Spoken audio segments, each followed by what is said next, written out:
everyone. Welcome to Womaning Up. This is me, Shayu, and in this episode today we have with us our creativity guide. I've known her for her kindness, empathy, understanding, her quick thinking, and her management skills. We have with us today creative director of one of the coolest organizations, media houses based out of Mumbai, The Swaddle. So, welcome, Sushi. Hi, So Sharyu. happy to Thank have you. you for that wonderful welcome. It's really nice to meet you again and to be in conversation with you. And I'm so excited that you started this podcast. It seems super exciting. So Oh, really looking forward to it. thank you, Sushri. So, yeah, tell us a bit about your professional journey. How did it begin? How's it going? And how did you make the choices that you made? And yeah, Yeah, sure. So I think there's been a slight update since we also last worked together, which is that we've started a sister production studio, which is a film production studio, and I've switched over to that company, and I lead development there. So it's about developing films and looking into various aspects of the film production studio, right? And otherwise, my journey started, almost like more than 6 years ago now. And my first job was at this company called Vice, which is a global now infamously bankrupt. But it started at Vice, and Vice had just started its Indian uh, sort of division, and I had joined that. That was my first job as a researcher on that team, and then from there I became an associate producer, and then I joined the Swaddle about 5 odd years ago when it was just starting out and beginning to take form as a publication, and since then have been on that journey of and seeing the way that we built the swaddle, and now onto this leg of a journey, which is a slightly different but related world of films and, well, cinema really. So yeah, that's what the journey has been professionally. so when you begin, did you have the vision that this is the path that you're going to get into? Oh, absolutely not. I think I went to media school at the Tata Institute of Social Sciences in Mumbai. And I mean, I've always been a person who's been pulled in many different directions. So I knew that I could do like five different things.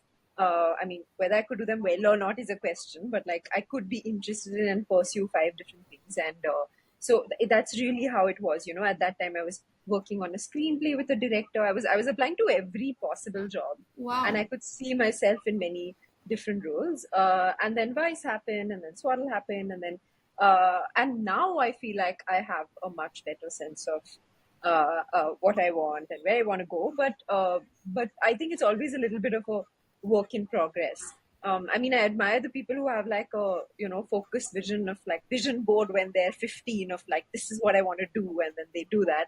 But I'm also pretty comfortable being this way because yeah, because it's a fun way to be and to know that you know Yeah, it's open to possibilities. it is It's open to yeah, possibilities. so many Yeah, things that we don't know yeah. what could It, become of. Yeah. exactly. And that's where a little bit of there is a little bit of, well, luck by chance, so to speak, in terms of where you end up and how it goes. And then a little bit on that journey of like the decisions and active choices that you make. So yeah, I think that is also where creativity comes in, no? yeah. How you lead your creative self. Oh yeah, 100%. And I think one of the things that as you spend more years working, I think one of the things that you realize is that a lot of what you do, especially because our work is so collaborative, as you very well know, is I think to bring a certain kind of energy, enthusiasm, collaboration, spirit of collaboration, understanding to whatever job role you play. I think there are a few things that you need to carry to different versions of the job role that you play, and that really helps in navigating things for sure. Yeah. So how has your creativity journey been like? Before your career, before like maybe. Wow. Okay, you baffled me with this question because I haven't really thought about a creativity journey in that sense, but I think it's been very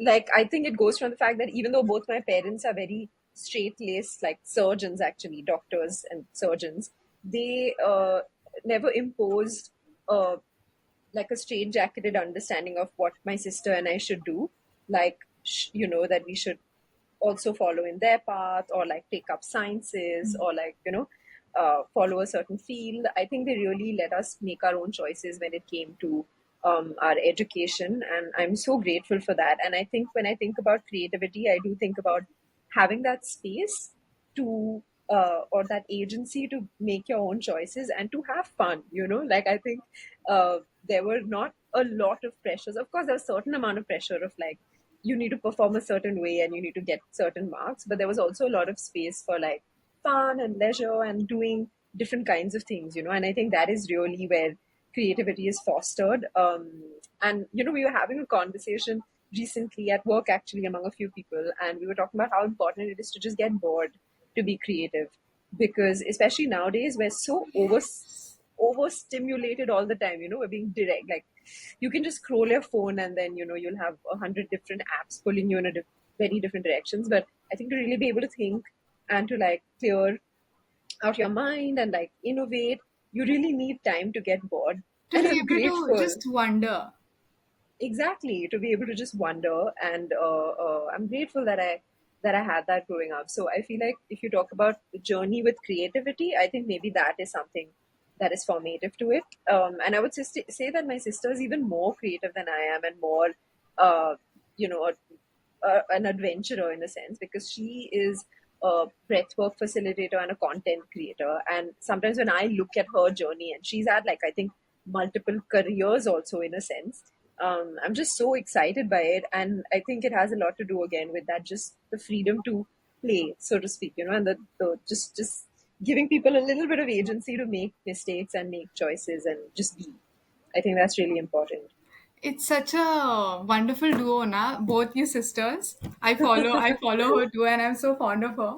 A part of it is also because she's a neurodivergent, and she so openly speaks about, like, it's all about her life, authenticity, and I just love it. So I'm like, this is such a good duo. Srishti is someone who likes to be low key, and Samriddhi, she's just sharing her life out there. She's just inspiring Yeah, people out there, connecting with people, engaging with people.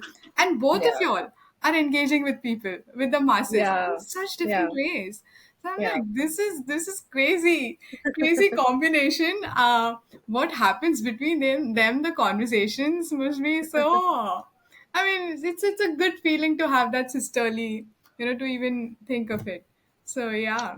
Oh yeah, 100%. And I think through her journey, I've learned so many things about creativity, because see, when like we're pursuing a job in the media professionally, there are a lot of things that we set up as like, okay, these are the rules, and this is how this must be done, and this is how, and some of those are good practices which are necessary.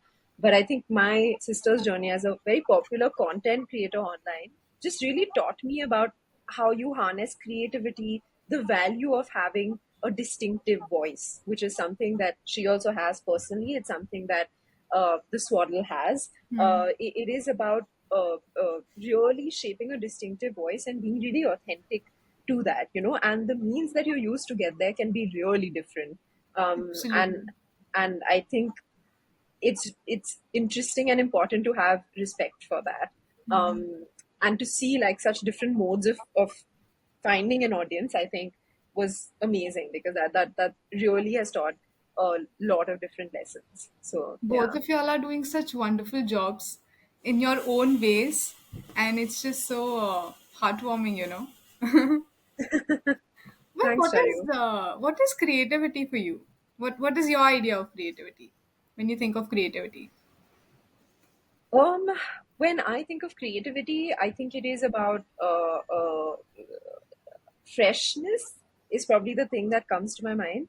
And I know there's that whole debate of like nothing we do is original, really, because everything is derivative and a version of something that's out there.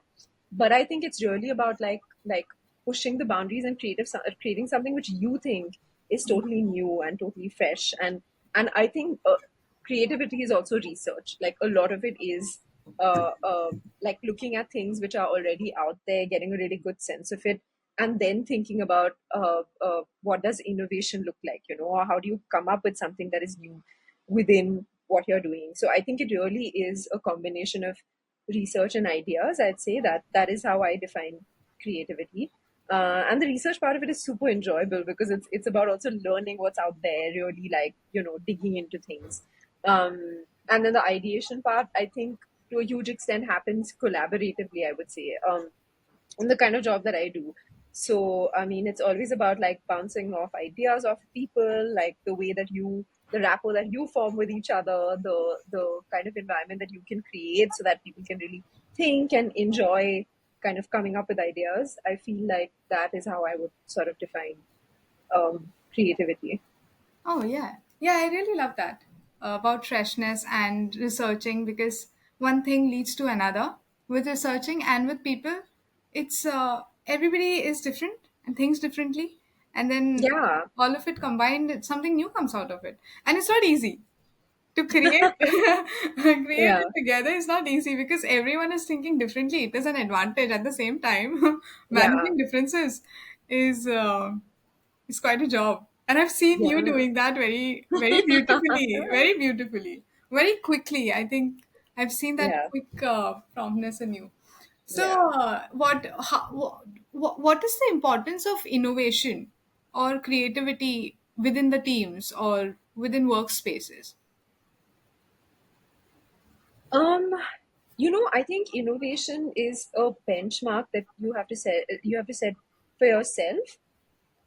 Because a lot of the times, I don't know if within the broader industry, I don't know if it's necessarily appreciated. You know what I mean? Because there's a lot of stuff that you can do which is derivative, which does really well, which circulates widely because it is relatable.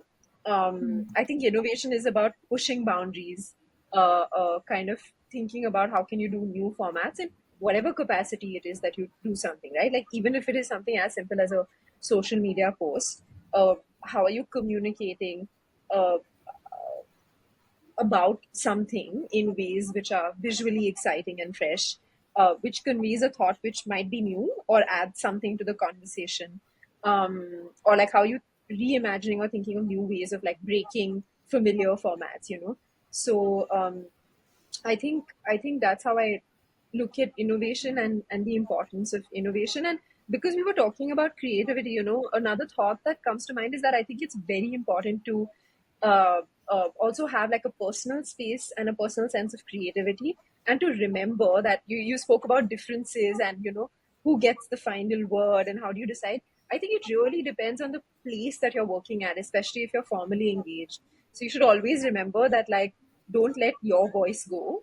There will be a place where, or your own personal place is the place where you will always be heard. So make sure that you pursue your own things, like independently, whether it's writing, whether it's wherever your interests may lie, but don't let your own ideas and your own individualism go just because different places have different ideas. And I've worked with a Vice, I've worked with a Swaddle, I've worked with a Discovery, and at each place, what the deciding factor is what works for that company, and what works for the voice of the brand. That doesn't mean that your ideas are shitty, or that, like, but it really means that you have to make sure you have a distinctive sense of self and you work on that, and have a vision for what your own creative voice is. So I feel like that is also super duper important, which is going back a little bit to your previous question. But I think that's really important if you are in a creative workspace, to maintain your individual kind of integrity in a way. Yeah. I'm so relating to everything that you're saying because it's like, Srishti, how have you managed to not only, I mean, be truthful to your own voice, but also you have so beautifully enabled people around you to have their own voices. And I've seen you channel others' creativity into a project, into a. How have you done that? How did you? How do you ensure that you are helping people in the team to bring out their best creative self? Yeah, this is a kind of question which I'm always wary of answering, because I think while there are good examples, there are also examples where I haven't been able to do that, and I'll be very upfront and honest about that, which is that it's about feeling in sync. It's about being able to work well together. It's about being able to create that space where people do feel like they can contribute and they can be a part of the team, and they can feel a sense of ownership of what they do. But I will say that that it's not that I've always succeeded in creating that space, which is why I don't want to sort of preach and be like, this is how it is done. And because I think, of course, 100%, while you'll find people who will be like, okay, it's been great and it's been really exciting, there are also people for whom it has not been great, right? So I think that's what makes our field so tricky to kind of navigate, because it is at the end of the day very subjective. It's not like there's no objective metric of, okay, this is good, this is whatever. I think the important thing is to be respectful and to be professional and to be in however the relationship goes. I think that is something that you can always kind of accord to another person, and that is something that I think I can pretty confidently say and definitely hope that I've always tried to maintain in relationships. And I think that is super duper important. So I would say, that is a guiding principle, which is super important, and which at least ideally should be something that we try and aspire to. Yeah. I think there are contradictions. Yeah. So how can one channel creativity at work? Um, so I think that you have to keep making sure that you're excited at work, and that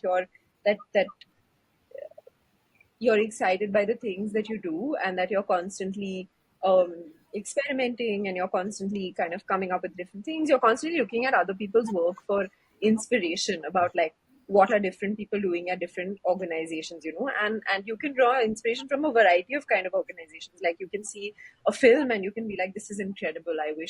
I wish one day I can make something like this. Like I had that feeling when I watched Joyland um, last year, which is this beautiful Pakistani film, and it just blew my mind. It was fantastic, and the filmmaker spent like about 7 years, I think, on the project. A lot of time honing the script, a lot of time directing, and told a story which is so true to um, and so relatable, I think, for people across South Asia. And I just it just connected with me so in such a raw manner, and I was like, oh my god, one day if I can be part of something like this, it would just be incredible.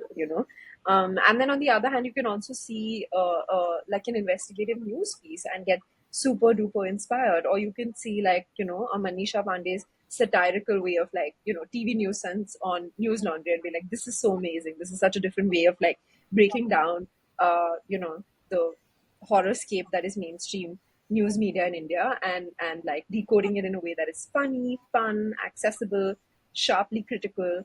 And then, or you can look at an ad campaign sometimes and be like, oh, okay, they're trying to do something interesting, the message is fun, uh, uh, or it's in a landscape where it's so difficult to make something that connects and feels authentic. They've actually managed to do that. So I think to be able to be creative at your workspace, you really need to be tuned into um, everything that's happening more broadly in the media around you, and kind of take inspiration from that, and yeah, just be super excited by that. And sometimes it's also okay to be a little bit jealous and be like, oh my god, I wish I would have done that. Because I Uh, think that drives, I mean, like admiration and little bit of jealousy, because I think that drives you to really do better and better, and like you know achieve more. yeah, that's true. Jealousy is And good. by achieving more, I don't mean achieving more success, but just achieving more with whatever you're pursuing. Yeah, something within yourself, Yeah, extracting more from out of yourself. yeah, That exactly. absolutely, and I think it's good to have jealousies around you because that just keeps you going ahead. Those are your anchors, really, your And counterparts. 100%. Yeah, 100%. I mean, you need to make sure it doesn't like, you don't act out in weird ways because of it, but it's one of the most natural emotions. And True. I think that if you are comfortable with it and you accept it, and you channelize it well, it can be so powerful. So yeah, I was actually talking to a friend just about this just yesterday, and yeah, I mean, I think it's super uh, important to admit that it is a very natural, one of the most basic natural emotions, and yeah, you need to work with it. Oh yes, natural emotion. So 100%. yeah, yeah. So Shrishti, what is the role of emotional intelligence of the one who's leading the team, or of the Hmm. one who is coordinating with the team, or of the one who's keeping the team together, or the space together, or the environment together? Yeah. How has Uh, emotional intelligence, in your experience, been of help, benefited, or just yeah. your experience? I think it's super important, and I go back to my first job and my very first boss, who was a very emotionally intelligent boss. Her name is Nandita.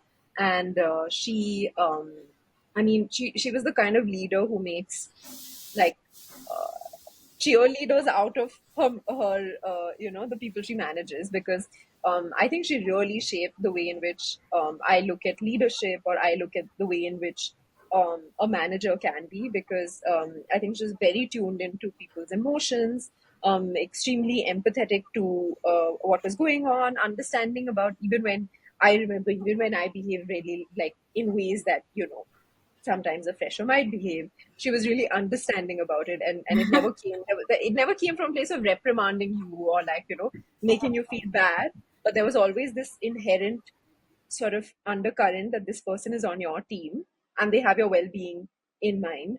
Um, and so, I mean, I think emotional intelligence, to be tuned into how people are feeling and to respond to that, is super duper valuable, and an extremely important skill to have. And or I mean, I don't know if you can call it a skill, but it's extremely important to hone. Um, and yeah, I think having been led by someone like that in my first job, it really shaped the way that I look at things. Set an Um, example. Set an example. Yeah, yeah, I believe that emotionally available or emotionally intelligent people, co-workers, colleagues, or just the leader in the team really helps open up. Because when you open and then when you operate from that place, of course your personal states affect your work. And then like in my experience, I have, like, whoever my manager has been, including you, including Neha, and yeah. yeah, I have been very fortunate to have uh, managers, co-workers who have been emotionally available, and it just helps, just be raw, be natural, and be truthful to yourself and the team. And yeah, I don't know how to express this, but yeah, it's a very good feeling to Yeah, be expressive rather than being suppressive, yeah, and to just I put know what you yourself mean. out there. Yeah, Yeah, to integrate your life and your work. 100%. Yeah, yeah, definitely. And then the more you open, the more someone is able to guide you through it. Someone is able to put themselves also in it.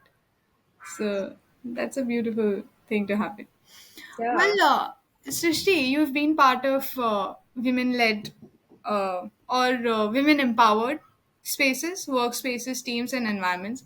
So, how do you think that has helped you in your professional journey, or in shaping your ways of expression? Um, I think the thing is that I've been mostly at spaces which have been women led. I mean, from my first managers to my first, I mean, it's been so unfortunately I don't have too much of a comparison point, if that makes sense. Other than internships. So I don't know how much I can really get into it, because to be very honest, I won't be able to give you a very good comparison point of what the differences look like, Right. simply because I've not been in a space which has been man led. See, we never even use that term. Oh, good lord. So yeah, I mean, maybe in internships, but yeah, otherwise I really haven't. So I don't know how to answer that question, because I don't have a comparison point for you, which I think is a good thing, and is maybe in some ways a reflection of in some ways, you know, how far we've come in this regard, that somebody can say that, oh, I haven't worked at a man-led Oh company. yes. Oh yes. So, Not yeah, necessarily of man led or female led. I also meant women empowered spaces. You know, where there are more yeah, female, or where the ways, yeah, because ways of working are different. So yeah. where your way of working is more uh, like for Swaddle, it is intuitive based. You Hmm, know, hmm, Swaddle never hmm. knew that it's going to be a production, Yeah, yeah. and then it's very intuitive based. So yeah, I meant women empowered, having women around you. I think it's great because you can be more open, more comfortable, for sure. But I do think that this question of empowerment is a more complicated question than we sometimes think it is, because I do feel that it's not just about gender, it is about many different indicators which define what an empowered workforce looks like. And in so many ways, it's such a broader, systematic question to answer that I really think it requires a little bit more, critical reflection or thinking through, or engagement with, right? And I don't necessarily think that because a space is woman led, it necessarily means that the women are more empowered, right? And we have so many examples of that. Oh, In politics, oh, in different companies, and because I think systematically things are designed in a certain way, and unless you're questioning a broader framework, and it's not just about um, who is in the position of power, I think the question of empowerment is not necessarily settled. Of course, there is importance in having representation, and of having people in positions of power. But I think that we've reached that point where it's important to engage with what it means critically, systematically, beyond just that. So I think that it is it's something that I'm also thinking about, like grappling with. I know friends are thinking about it in different kinds of settings. And so I don't think it's a very straightforward question to answer, because if you might have asked me like 5 6 years ago, I'd say, oh, we can be open about certain things, and we can, or there'll be like, yeah, tampons in the common shelf, and like we yeah, can, yeah, but that's not it, right? And then, like, who is it that fits into a certain mold, and who is it that doesn't fit in, is, yeah, that's a big question to kind of grapple with. yeah. I think I agree. I agree with what you're saying. Uh, but then we are still far to have those empowered spaces. Yeah, There are only, I think, very less number of workspaces, maybe, but we are getting there. We are getting there. Post the COVID, I think a lot of things have changed. Uh, right, I think definitely, yeah. so I remember once you said, this is something that I've logged in, that for the creativity to flow, you need to have a happy and a healthy mind. Yeah. Yeah. So what else do we need, and how can one keep their creativity flowing throughout their life? um Yeah, I mean, it's so interesting that you blocked that in. I think a happy and a healthy mind really kind of encapsulates a lot of what you need to be creative. And then I think it goes back to, some of the things that I was saying previously, that you need to be able to get bored. You need to be able to like engage in very different mediums, very different ways of thinking, engaging with, let's say, texts which have been written many years ago in a totally different format, engaging a lot off social media, but also engaging online and seeing what's happening online. I think just engaging with many different modes of expression, and while also ensuring that at the end of the day, that you have enough time to yourself, and you are able to take a distance from it all to really take breathers and then come back to it refreshed. So yeah, I think it is about that, and the concept of happy and healthy mind encapsulates a lot of things that, yeah, are needed to make sure that you can be creative. Yeah. Nice. Yeah. So, Shashi, we come to the end part of the podcast. These are messages that I want you to give to people out there. So, Right. Uh, uh, okay, so what is your message to people who are facing creativity block? Uh, it'll happen. It'll get done. I think the biggest thing that happens when you're facing a block is that you're just like, oh my god, this is never going to happen. Like I'm going to live my whole life and I'm not going to be able to finish this book, or I'm not going to be able to finish this article, or I'm not be like that's what you think. But I think the biggest thing to remember is that it will happen. You will get there, and procrastination is a part of the process. So it's okay. Feel it without getting too stressed. So I've learned procrastination and boredom is the way to go. Yeah, I think that's what people take away from this podcast. Yeah, that's Yeah. 100%. I'm willing to endorse that. Your message to people who who are not necessarily in creativity driven jobs, because when you are in a creativity driven job you have to that's your job, you have to keep it going. So what is Yeah. your message to people, uh, to them, you know, about importance of creativity, or about, yeah. Oh, I don't know if there are jobs where creativity isn't involved. You know, sometimes I think when we are in a more out and out creative media field, we think that this is creative and other kinds of work are not. But there is so much creativity in different kinds of work that you do. Like my best friend from school and my parents are both are all doctors, and they're government doctors, and I have seen the ways in which you need to be creative, even to do administrative tasks on a day-to-day basis to get things done at a government hospital. It requires the kind of creativity which, I mean, I could only hope to ever have, because it's so admirable. And I think similarly, like, there is so much creative thinking involved in the way that you problem solve, especially in jobs that you do on the ground, that I don't think I could give them a message. But I think there is a lot that we can take away. And I think we need to reframe this idea that, like, creativity is only restricted to certain kinds of jobs. Yes, Uh, yes, yes. because, I Very mean, true. there is so much incredible creative work that other people do, which, yeah, really we can learn so much from. Yeah, so yeah, I think there is this limited perspective, uh, that creativity is just, but then creativity is everywhere. And yeah, what is your message to people? Maybe a lot of envy and jealousy can come in. Message to people who are always uh, blissed in creativity, who are always just find their ways to creativity or their art. I think it's really unrealistic, because nobody really has that way. Yeah, I know. I think, from the outside, you always feel like, oh, this person has like a blissful creative process and they're always able to do it. I don't think I haven't met a creative who doesn't tear their hair and goes like Ah. crazy at some point in time to like achieve what they do.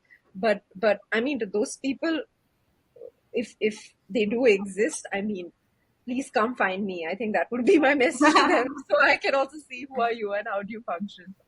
But yeah. Shruti, what are your personal activities or hobbies, uh, or just your rituals? Not rituals, but just your personal things that you do to keep your creativity flowing, apart from your job, in your personal Uh, space. Yeah. I think one of the things that I do is playing badminton on the weekends. That's a new thing that Oh, I'm really? starting. Yeah. That's where I'm going after this podcast recording is over. So and it's a totally different world. There are people from like different spaces, and then like you're coming together playing badminton, and it's a lot of people who are like in their 20s and 30s and 40s and 50s all coming together to play and I think that's super exciting. So I think you should do different things which take you into different pockets, um, and make you see different aspects of different kinds of worlds, because that is super exciting, and just makes you think a lot, and I think makes sure that you're not in a box, but that you're occupying many different spaces. So I mean that is one of the things which I love doing. I also love going for plays, because it's just a super exciting medium, and sometimes it feels so quaint, like even the idea of like theater existing right now and the way that it's set up and the way that it goes, but like it's super fun and it's super again stimulating in a really nice way.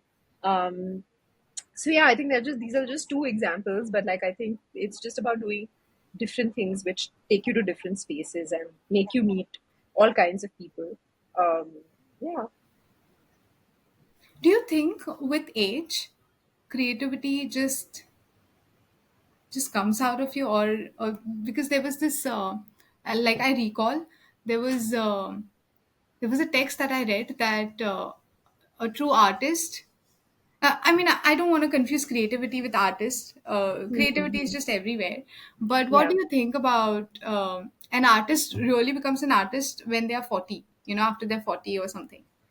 So, how do you subscribe to associating the becoming of creativity as one ages? Wow, I've actually never heard of that. So that's super exciting because I have always thought, I wouldn't say the opposite, but I think the people with the most exciting ideas and like energy are often the youngest people in the room. I've seen that and I feel that way. And I think they fuel the creative process in really exciting ways. But it's a really good way to think about it because of course there is something to be said for experience and engaging in that activity and like what comes with age. I think that is also probably coming from the place of becoming more sure of yourself as you go along. So you're also more sure of what you want to create, or like your vision, I think, becomes clearer. So, I mean, I think I'm learning something from you on that front because it's making me think about, yeah, what a great quote. And that's pretty aspirational, right? Like that, um, you become a true artist when you're 40, or like you really kind of reach um, Yes. the I mean, pinnacle of you've your creative experienced process. life, and then you're just, as you said, you're just more sure of what you want. Yeah, yeah, Yeah, I think of like the wine, grapes, and then yeah, raisins, and then they turn into wine. yeah. Cheers. So, Srishi, it was lovely talking to you. As always, you've been a surprise. Talking to you has always been a takeaway. Yeah, truly, truly. And to feel that, as I told you, to feel that I'll be taken care of, just the feeling. So, it's something I want to restore. Oh, So, I'm so happy to hear that. I mean, that's one of the nicest things you could say. Like, oh. thank you so much. So, thank you, Srishti. Thank you so much. And Thank what is you, the message Sharyu. you'd like to say to our viewers? Anything? Um, I hope you enjoyed listening to this conversation, and like I hope they can reflect back on boredom or procrastination, and I would actually love to know what other people think of these questions because like I was saying earlier, I think everybody engages with it in some capacity in their jobs, and maybe sometimes it's even more exciting to hear about what is it like in quote unquote non-creative fields, how you creative with the work that you need to do there. So yeah. Yeah. So now I'm lately I'm also exploring laziness, the benefits of laziness, how Yeah. it, I mean, of course, boredom and procrastination is part of it, but then how it also helps you. Okay, maybe I'll talk to you about it later. But I just cut that part. Done. The, But the message for the viewers is the best part you don't get online. It's actually what's offline. The oh conversation yeah, oh yeah, happening I've seen that. Yeah, post the recording, which totally, is, totally. yeah, yeah, So yeah. thank you, Sushri. Thank you so much for agreeing to Thank this. you. Yeah. Thank you, Sharyu. Thank you for having me. Bye. Bye, Sushri. Bye, listeners. Bye.